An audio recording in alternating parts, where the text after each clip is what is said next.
Mga kapatid, Cheryl Posin po. Ngayon ay araw ng Biyernes, March 27. Bukas, Sabado, March 28. Asahan po na tataas ang presyo ng LPG. 20 pesos per kilo ng LPG ang itataas niyan. Kaya bukas, kung kayo bukas bibili ng isang tangke, dagdag 220 pesos po yan. At hindi lang po yan dyan matatapos kasi uutay-utayin lang naman nila yung pagtaas.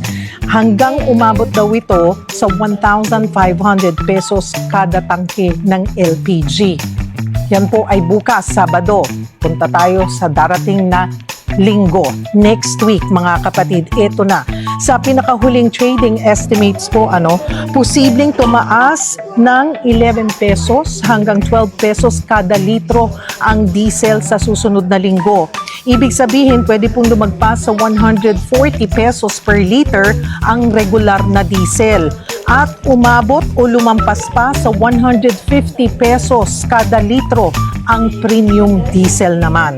Samantala sa gasolina, posible raw tumaas ng hanggang 3 piso kada litro ang presyo nito.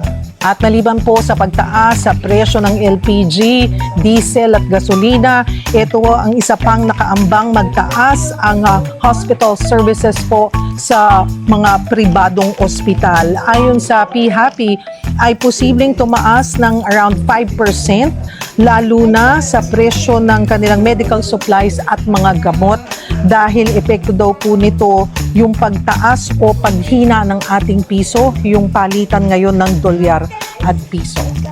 Ito po yung mga aasahan nating pagtaas next week. Patuloy pa rin ho kayong tumutok sa News 5, sa 1PH at sa 1 News para sa iba pang maiinit na balita.